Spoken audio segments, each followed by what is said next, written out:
Это сюжет. Ну, в общем, да, я совершенно не могу придумать какого-то логического оправдания тому, что происходит на экране, на самом деле. Да, еще важная оговорка, все, что вы сейчас перед собой видите, это версия тестовая, не конечная, просто как бы, чтобы мы сами уже могли еще посмотреть, пробовать, играть, передвигаться по игровому миру. Суть заключается в том, что человеку предстоит выбраться из одного крайне неприятного места. Как он туда попал, версии разные возникают. Самая сейчас ходкая версия такая, что он умер просто-напросто. Вот. А вот вопрос, куда он выберется из этого своего посмертного бытия, это вопрос открытый. Самое важное то, что жизни здесь нет совсем никакой. В общем, это по картинке неплохо видно. Вообще ничего нет. То есть это крайне такая жестокая, агрессивная, такая мерзлая среда, где человек просто существовать дольше 15 минут физически не в состоянии. Или то, что от него осталось, от человека после смерти. Но существует такая вещь, как лимфа. Значит, что такое лимфа? Лимфа – это,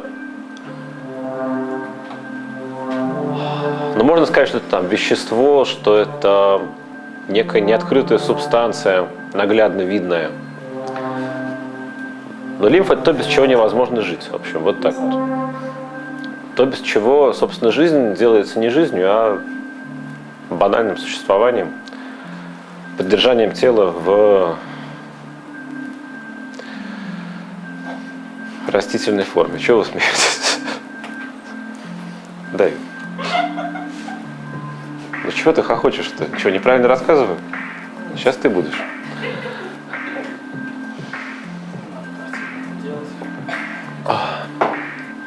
В общем, ладно, мы сюжет опустим сейчас.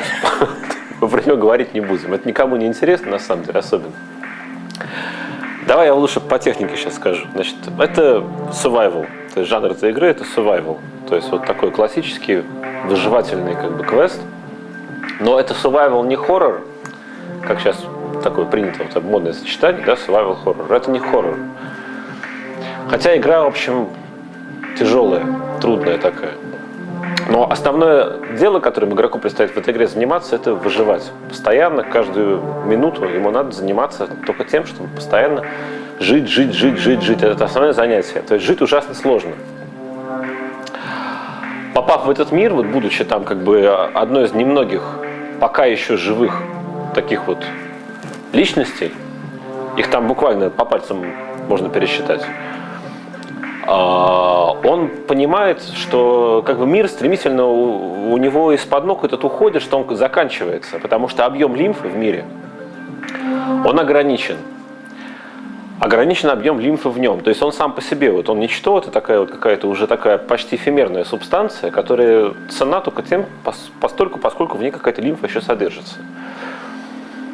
Ее надо постоянно жрать, постоянно приобретать, постоянно, в общем, за ней охотиться, гоняться, есть ее. То есть буквально вот как бы таймер, который тебе отмерен, он исчисляется минутами. От глотка до глотка, до следующего. Вот. Но при этом парадокс заключается в том, что лимфу эту надо постоянно тратить. Если ее не тратить, то есть лимфой надо платить за все, за любое действие. За все, что имеет ценность, надо расплачиваться лимфой. Хочешь сделать шаг там, пройти путь, да? Плати. Причем как платить? Из себя, только собственной кровью. То есть ты не можешь там позаимствовать лимфу, не знаю, у дерева, да, и тут же отдать ее дороге, тем самым пройти путь. Нет, это будет не ты, это будут отношения между деревом и дорогой. Тебя надо обязательно пропустить ее сквозь себя. Ирония заключается в следующем, что выйти из этого вот странного места, такого лимба, наружу может только тот, кто этой лимфой заполняется до отказа, потому что лимфа дает силу, дает жизнь, дает вот какую-то витальность такую. Вот есть такое английское слово vitality, хорошее. Как его на русский перевести, я пока не совсем понимаю, потому что vitality — это именно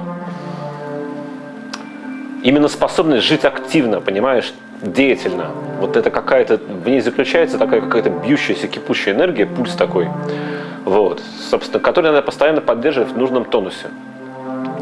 Вот по-русски я ищу это словечко вот адекватное, я его пока придумать толком не могу. Вот чтобы преодолеть какой-то сильный такой подъем из этого страшного мира, а этот мир находится где-то под, явно, он какой-то нижний такой очень мир, он явно под всеми слоями бытия, где-то очень глубоко закопан. Вот. И чтобы вот рвануть из него в рай, собственно, да, надо самому стать фактически абсолютным средоточием этой самой лимфы, то есть забрать ее всю. И вот человек, собственно, делает следующее. Он движется к пути оттуда, снизу вверх, попутно забирая, в общем, все, что он может забрать, но одновременно как бы и отдавая все, что он может отдать.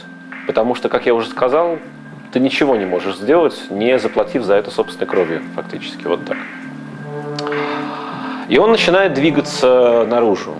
Вот он идет, по пути он встречает еще несколько таких же несчастных, значит, таких вот подвешенных в промежуточном состоянии существ. То есть непонятно, какое им дать определение, то ли это там дух человеческий, то ли это просто тело, да, именно лишенное души. Вот. В общем, они называют себя сестры, вот эти вот самые существа, они все женского пола. И каждый из них говорит ему следующее, что каждый умоляет вообще вывести ее наверх вместо него. И дальше начинается следующее. На самом деле, я честно говорю, мы когда эту игру начинали делать, я всегда ужасно хотел сделать Dating Sim. Очень. То есть у меня всегда была любимая игрушка, с которой вообще началась моя страсть к компьютерным играм, это японская игра True Love. Вот. И у меня всегда была такая вот страстная мечта сделать интересный Dating Sim, типа японских. Но японцев в этом отношении пока еще никто не переплюнул с их вот этим совершенно невероятным поэтическим бесстыдством, умением делать бесстыдство поэтическим. И мы вот пошли по совершенно другому пути, то есть от противоположного, скажем так. Фактически дальше начинается Dating Sim. Он начинает выбирать между этими душами, собственно, кому из них выйти наверх. Причем любопытно дальше следующее. Появляются еще и другие существа, сейчас мы их увидим, братья, соответственно. Это очень своеобразные создания, такие, в общем, страшные, такие грозные гиганты, которые этих самых сестер держат в рабстве, фактически, в подчинении, каждый свою. И они ему говорят, что, в общем, они тебе говорят совершенно все неправильно. Выходить наверх совершенно не надо никому. Вообще наверху ничего нет, потому что все, это уже рай есть. Ты в него уже и попал, собственно. Рая больше не будет никакого. Вот все. Все, что ты мог получить в загробной жизни, ты здесь уже получил. Вот оно. А наша задача, как бы мы апостолы этого рая, мы его хранители, наша задача поддерживать его живым. Собственно, лимфу ни в коем случае нельзя отсюда уводить. Потому что, собственно, чего сегодня сестры добиваются? Самая первая сестра, она как бы на его стороне. Именно такая вот его, такая самая ближайшая подруга. Она уже совсем, в общем, на себе крест поставила, она наверх выходить не хочет. Она ему как раз всю эту азбуку и объясняет, что надо все фактически из этого мира высосать и рвануть наверх, тем самым этот мир просто уничтожив, убив его на корню. Он превращается в такую иссохшуюся мертвую пустыню. А братья ему говорят, да вообще не приведи Господь, что ты, и не думай даже ничего такого. И в итоге разворачивается он в этот самый, по мере того, как он знакомится с его обитателями и с теми, и с другими, он понимает, что он застрял вот на какой-то промежуточной такой точке между двумя фракциями такой вот своеобразной гражданской войны идеологической. То есть вопрос заключается в вере. Потому что братья эти вот верят в то, что лучше не будет уже ничего. Все, это предел. Счастье, о котором можно мечтать. Они все это аргументируют. Они говорят, что в жизни, вот там, откуда мы все пришли, и ты в том числе, вот ты сам, фактически, вот, который садится за компьютер, да, там этой лимфы не было. Мы пришли изначально из некого неживого мертвого мира, где жизни нет никакой. Настоящей вот этой жизни, собственно, сутью которой лимфа является. Вот. А сестры ему говорят, что нет, ничего подобного, наверху есть еще более, еще лучший мир, чем этот. Вот. И, собственно, надо вот все сейчас силы направить на то, чтобы этот мир загубить на корню и рвануться туда, в этот самый мир лучший. Вот. И в итоге начинается вот такая страшная между ними вражда и интрига. Причем сестры из-за того, что они находятся фактически в рабстве, вынуждены действовать тайно. То есть они как бы прибегают к обману, к интриге, к лжи активно, потому что они фактически совершенно бесправны. Охотники по каким-то странным, вот эти братья, по каким-то странным причинам они ими дорожат. То есть они не могут их просто истребить, убить, наоборот. Они их окапывают, так, как тепличные растения, фактически. И при этом они их явно ненавидят. Вот за эту ересь, за мятеж, за то, что они фактически вот такие вот страшные какие-то потенциальные бомбы, которые готовы все это в любой момент дыру в этом днище этого корабля пробить, собственно. В общем, вот если вкратце, вот такой расклад. То есть все очень просто. Твоя задача просто выйти наверх, и все. Ничего больше делать не надо. Просто вали отсюда любой ценой. Вот тебе говорят, вот видишь, где ты оказался? Нравится тебе здесь? Однозначно нет, да? Все, пошел вон, выход вон там. Но дальше человек оказывается в положении бутылки с выбитым дном. Потому что из него постоянно, собственно, уходит жизнь ежесекундно. Ему страшно, потому что явно нет его жизни, она вот действительно, я говорю, она исчисляется минутами буквально. От поступка до поступка, понимаешь? От следующего знакомства с чем-то. А вот еще в чем фокус. Лимфа как бы есть везде, предполагается, что она есть очень много где. Надо просто ее вот как-то угадать и взять. Когда ты забираешь лимфу из там, предмета, он умирает навсегда, причем все, безвозвратно. Для него уже никакой жизни не будет, ни загробной, ни будущей, ни органической, ни неорганической. Можно идти на всякие маленькие хитрости. Это вот типа того, что сейчас делает Игорь. Ты, если, то есть, смотри, ты постоянно либо жрешь, либо отдаешь. Если ты отдаешь, ты как бы жизнь во что-то все-таки вдыхаешь. И вот сквозь этот мир можно пройти так, что ты видишь перед собой его фактически полумертвым, а за собой его оставляешь фактически живым. А сам гибнешь, например. Или даже ты так можешь извернуться, что и мир оживляешь, и сам выживаешь. Еще и правду какую-то узнаешь про него. Что-то я запутался. Ну да. Ну, в общем, вот. Твоя задача просто отсюда как можно быстрее уйти. Но тут включается в дело такой чисто экономический фактор, потому что тебе ты понимаешь, что вот чисто на грабительстве ты далеко не уедешь. Слишком мало ее. Вот, просто ее нет. Тем более за лимфой охотятся все, за ней охотятся братья. Братья исповедуют у них такая целая теология, основанная на том, что надо лимфу только забирать. Они фактически, знаешь, такие ходящие гигантские караваны с этой лимфой, они гиганты, знаешь, такие монструозные, сейчас покажем. Фактически такой, знаешь, там человек бронепоезд, человек-пароход, человек-монгольфьер, там вот такие бурдюки, в общем, многосоставные, которые считают, что чем больше они забирают себе, тем надежнее, собственно, вот этот самый неприкосновенный запас, который обеспечивает этому миру жизнь. Девушки тоже клянчат, чтобы ты им как можно больше отдал, потому что их держат просто на грани выживания постоянно, эти самые братья. Вот.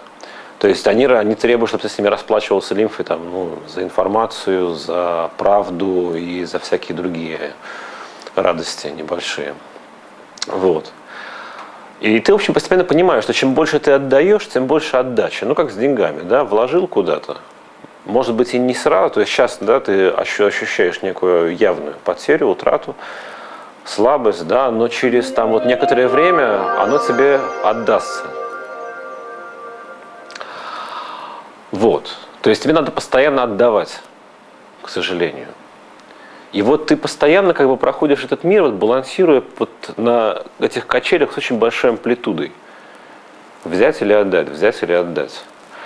Если ты начинаешь... Тут дальше вот какой еще трюк начинается. Дело в том, что вот эти самые сестры, они сидят в таких ключевых точках этого лабиринта, и пройти можно только вот в дальнейшую область, только если она тебя пустит дальше. Они, естественно, за свое расположение требуют награды. Но чем больше ты с ними как бы общаешься и цацкаешься, тем больше тебя начинают ненавидеть братья. Потому что братья понимают, что все висит на волоске. Они чувствуют, что затевается какая-то крупная такая мощная интрига с этим совсем. И, в общем, они, чем ты больше общаешься, чем ты активнее как бы располагаешь каждую из них к себе, они постепенно превращаются в твоих врагов. Вот. И в перспективе, то есть если ты активно начинаешь общаться с сестрами, склоняясь там их на свою пользу, на свою сторону, да, и двигаться как бы сквозь них дальше по лабиринту, к выходу все ближе и ближе, да, то все эти жуткие вот, линкорообразные создания, да, они превращаются просто в чудовищных грозных противников, которые они опустошают и разоряют как бы все, что ты оставил за собой, все эти вот как бы места, которые ты там с любовью оживил кровью своей собственной, лимфой. Вот. Они нападают на тебя, они убивают этих сестер в итоге уже в ярости, хотя в принципе это табу. Вот. А вообще табу такое одно из ключевых понятий в этой игре. Я даже назвать его сначала так хотел, табу. Потому что табу, в общем, очень на многое в этом мире наложено. И жить можно только преодолевая все эти табу. Вот. В общем, я понимаю, что сумбурно сейчас, сумбурная предыстория такая, но ты спрашивай, потому что спросишь, я объясню. Я попутно и сам буду что-то понимать. Я всех умоляю спрашивать меня вообще, кому что непонятно. Потому что чем больше отвечаю на другие вопросы, тем больше сам начинаю понимать. Ну, это игра про лимфу, в общем. Игра, вот главный герой в этой игре – это лимфа, на самом деле, а не ты. Ты просто некий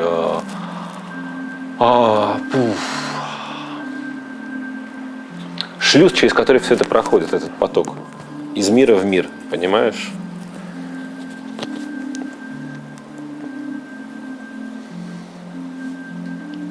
То есть лимфа у нас это некая энергия, условно говоря. Энергия, кровь, лимфа, то есть это все одного порядка вещи. Ну да, но вот я не люблю слово энергия, я его не хочу, понимаешь? Слово энергия не объясняет, насколько это все живучее, биологическое. Слово лимфа слишком... То есть лимфа в нашем случае это то, что отличает живое от мертвого. Я правильно понимаю? В общем-то, да. В общем-то, правильно. Но тут, понимаешь, вот на самом деле основная позиция в этой игре, главная, это не жизнь-смерть, а жизнь-существование. То есть можно существовать, в принципе, но это не жизнь. Это вот именно то самое состояние между жизнью и смертью, в котором ты оказался. Понимаешь? А лимфа – это именно вот это полное деятельное бытие. Ну, некая концентрация сущности человеческой жизни. Понимаешь? Вот в чем мой смысл. Можно и так сказать, что лимфа – это то, что придает смысл существованию каждого явления в этом мире. Вот стоит деревце, да? Вот в нем живет там 4 капли желтой лимфы. Вот в этом его суть. Ради этого это дерево вообще было создано. Ради этого оно появилось на свет. Ты приходишь в мир, там, в этот, да, в тебе там 10 капель красной, 5 капель золотой, там 30 капель черной лимфы. Вот это то, из чего ты состоишь. Еще очень важная штука – это цвет. Дело в том, что когда ты понимаешь, что лимфа – это некий, ну, что это вот некое живое существо, да, что у него есть своя воля фактически. Может быть и не разум, разума у него нет. Оно не говорит, оно не спрашивает. Оно абсолютно как бы вне зоны человеческого постижения, да, но воля у него есть. И у разных цветов есть своя воля. И фактически вот после этого первого конфликта, это уже инсайдерская информация такая, потом, просто чтобы ты знал. Когда ты понимаешь, как бы, что вот это первый уровень конфликта братьев с сестрами, да, просто за судьбу этого вот странного промежутка, в котором ты оказался. Вот, кстати, промежуток – хорошее слово. Только что его нащупал, и, пожалуй, я его оставлю. Видишь, как полезно общение с журналистом. Вот, значит, ты потом понимаешь, что промежуток этот, по сути, не так уж и важен. В общем, ну, ничего в нем ценного нет. А это старая версия такая, расцветание. Ну, в общем, вот сейчас понятно. Ну, чем он занимается, Игорь, последние 10 минут? Он ходит по так называемым садам. То есть вот он сейчас ходит, он фактически берет из себя там, да, и оживляет деревья, с которых потом он сможет собирать. Вот. А как они будут выглядеть, если это оживет все?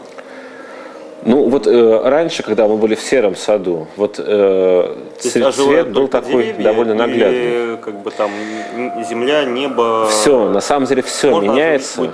Все. Нет, не все. Ну, конечно, не все можно оживить. Это, ну, в общем, не в силах скромных разработчиков. Но мир оживает активно весь. Причем, вот я уже говорю, как бы разные цвета, да, у каждого цвета есть своя воля, свой характер, и в каждом цвете есть своя опасность скрытая. То есть один и тот же предмет, одно и то же дерево можно оживить разными цветами, да? Да, и чем больше, ну, вот, скажем, ты вносишь в мир красного, да, тем он становится краснее, скажем так. А если предположить, что красный цвет имеет некий свой семантический спектр, потому что так оно и будет. Ну, например, это зависть, ярость, месть, недовольство. Вот какой-то вот такой вот спектр, да, у него радужный. То мир сам становится таким. То есть, чем ты больше красишь мир красным, да, тем он становится, условно говоря, там, непримиримее к тебе, да. Это отражается в поведении вот братьев, сестер? Безусловно, это на всем отражается. Я тебе говорю, цвет фактически это, ну, это некое божество. Вот лимфа каждого цвета это некий дух, который вот все активнее и активнее в этот мир привносится, да. Ну, условно говоря, чем ты больше плодишь, там, например, непримиримости, да, тем непримиримее мир к тебе. Чем ты больше плодишь, скажем, терпения и апатии, тем безразличнее к тебе этот мир. Вот, скажем, зеленый цвет такой вот очень нейтральный, как бы наиболее неагрессивный, да. Но если ты красишь активный мир зеленым, то в какой-то момент понимаешь, что ничего не происходит, все уснули, и тебе как бы позволяют выйти, и ты заполнил этой зеленой лимфой до отказа. Тебе говорят, да вали, Господи, кому ты нужен? Ты говоришь, а как же так? Мы только что все так ругались, спорили тут. Тебе говорят, а, все уже, надоело. И ты, по сути, так ничего не узнаешь. Что же случилось на самом деле-то с тобой? И вообще, как ты вообще здесь оказался? Как ты здесь оказался, это на самом деле такой ключевой вопрос, главная загадка этой игры. Вот. То есть, к сожалению, вот я почему такие муки страшные сейчас испытываю, эти вот сюжетные, потому что я сейчас сходу не могу объяснить, чем все это, ну, вообще, как ты оказался-то вообще здесь? Что вообще это за место такое? Вот. Мне вот был еще один вопрос по делу, вот конкретно по игре. Остальные вопросы были. Нет, просто вот контекстно появился вопрос. Я вот узнал о том, что нимфа бывает разных цветов. Мне стало интересно, может ли эта нимфа разных цветов взаимодействовать между собой. То есть, грубо говоря, можем ли мы там из красной Смешать? и желтой нимфы получить оранжевую, условно говоря, да? То есть между ней какое-то взаимодействие? Нет, так не можем. Нет, но мы думали, не сделать ли, но потом отвергли. Ну, совсем другая игрушка бы получилась. Хорошо, а что получится, если я вот вкладываю в этот самый мир не один, а два цвета? То есть вот напрямую не смешиваю, но тем не менее, допустим, делаю акцент на красный и на черный. А, да, конечно. То есть мы получим и не красный, и не черный вариант, а какой-то третий? Нет, если, ну, как бы смотри, ну, мир, как бы, он есть в целом мир, и он состоит из дискретных каких-то единиц, сущностей. Вот каждая единица, она одного цвета, условно говоря, но весь мир в целом. То есть ты можешь пройти через него и оставить его там оранжево-красно-серебряным, понимаешь?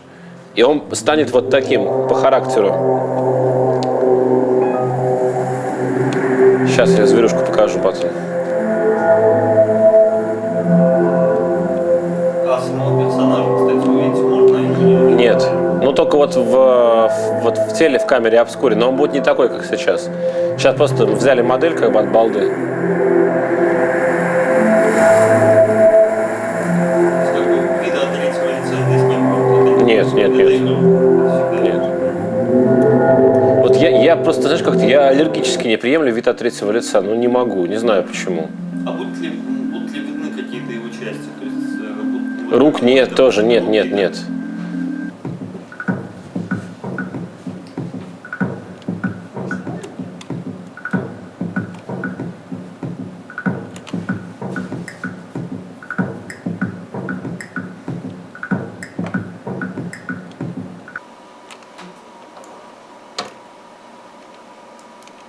Опять не хочет. Ну да, версия у нас, конечно. Что в гости? Я вот сейчас конкретно пытаюсь выйти из локации. Но похоже, что Вы, безнадежно. может быть, спектр оставили, а выхода не поставили? У нас с Игорем сегодня так было. Версия правда, конечно. Обидно. Да ладно, это красную лампочку просто. Тихо идет съемка. Она очень натуральная. Все. Хочет больше. Берите со стола бутылки, идет съемка.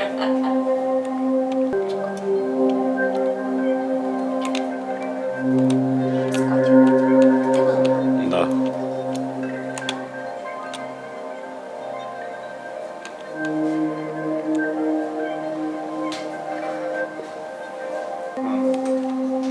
Кажется, здесь мы сыграем нормально. Вот там она сидит. Я знаю, Да, да. мы там видели нормальную анимацию. Потом, правда, она сложно ищет. Есть в этом мире место, где видели нормальную анимацию. А, ничего, да. А что это Ну, такое? она, видишь, в этой версии какая-то. А у нее проблему с губой, кстати, решили? Ну, пока да. С глазами теперь. А с глазами теперь что-то странное да, у нее. Там ресницы как-то неправильно привязали, что ли.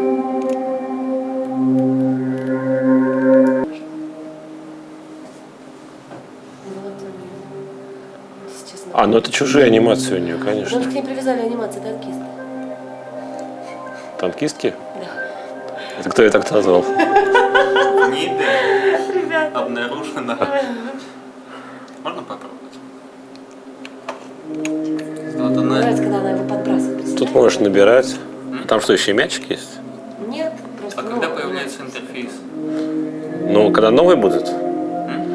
Ну, скоро уже руки дойдут. Нет, он... Нет, интерфейс. А, я Ctrl жму. А, То есть я вот могу выбрать. Да. А где видно, что я выбираю?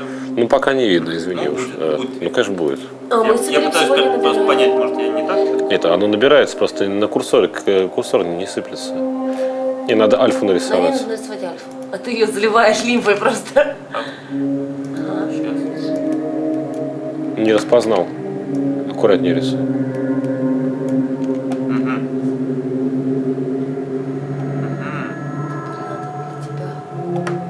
Что-то она мячик не бросает, она пока. А у меня бросала. Плохо альфа. Нет, альфу-то мы нормально рисуем.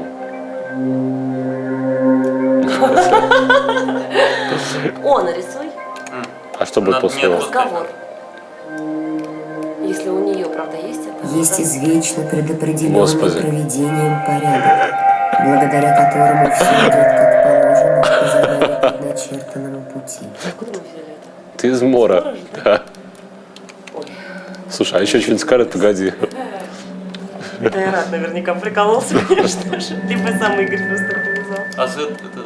Есть извечно предопределенный А, проведением порядок, Круто, это он сделал таки консоль. благодаря которому все идет как положено Это по заранее инквизитор. предначертанному пути. Ну, похоже на то, да. Мне казалось, что... Да. Нет. Есть извечно предопределенный проведением порядок, Ну все. благодаря которому все идет как положено по заранее предначертанному пути. Мячик кинь. Много открытий делаю. Кидай, кидай, наконец. О, вот этот момент, вот. Ах, что это было? Волосы. Ну, у него волосы глючатся сейчас. Волосы глючат. И нога въезжает, да. Не, ну они протыкают, да. Нет, это знаешь почему? О, да, чувствую, слушай. Потому что нестандартные пропорции. Ну, я понял. У них у всех разные они, а анимация пока одна сейчас. Она упала, бедная. Ну что ж мне Ты зачем прикажешь? женщину родил? Я не пойму, почему камера себя так ведет. Ну, голубка, кинь мячик. Она падает, смотри, вот бедная. Я не видела такой анимации, да она сама Дымовский. Там плачут коза и слон, да? Плачут и говорят. Завтра придет Ульяна, ему скажет, что ты со мной сделал. Падшая женщина. Падшие женщины, да. Я кидала яблоки, Почему при этом у нее задрана нога? Это вот проблема. Потому что вот эта гимнастка, которая... Господи. Что происходит? У нее вообще с этой ногой проблема сейчас. С правой. Видишь, она и стоит неправильно. Вот только боком хорошо. Она тебе то же самое скажет, скорее всего.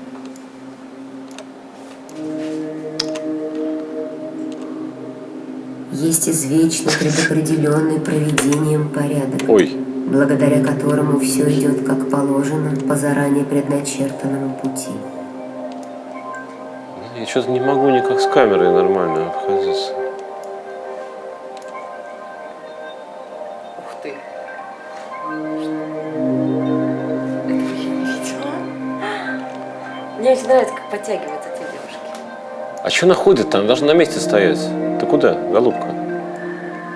А объехать тебя как? Много там. Не хочет она с тобой вообще. Это очень социально.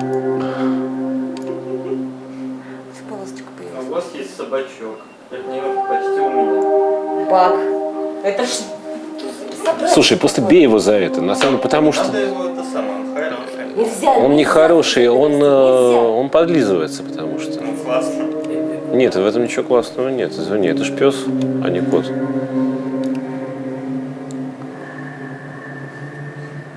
Видите, у нее Пускай просто повышается девушки делают интерес утреннюю к, гимнастику. То есть они посмотрели на Крамка, им тоже захотелось интерес, тем добавить. более странно, ну, как более пространной становится ее анимация. У тебя получилось. Синими цветами. А почему не могу крутиться, не могу понять. Как в Ты Тайрате? можешь ее повернуть к себе, что ли? Нет, в том-то и штука. Странно.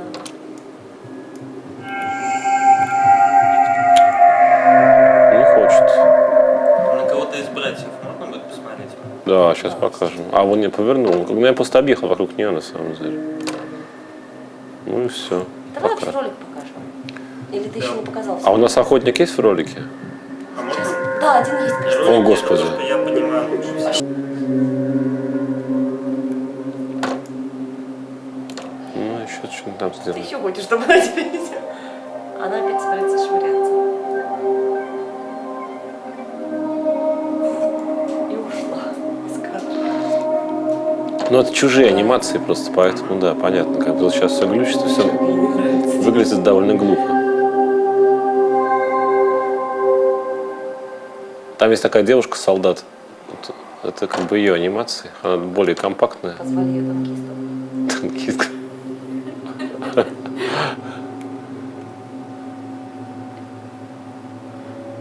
Почему? Есть извечно Такая случайная предопределенный девушка. проведением порядок, благодаря которому все идет как положено по заранее предначертанному пути.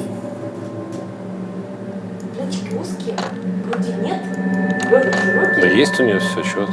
Нормально. маленькая, черненькая. Ужас. Я ей говорю, что вы выбрали? Они говорят, ты ничего не понимаешь, вся мужская аудитория студии, я говорю, в полном восторге.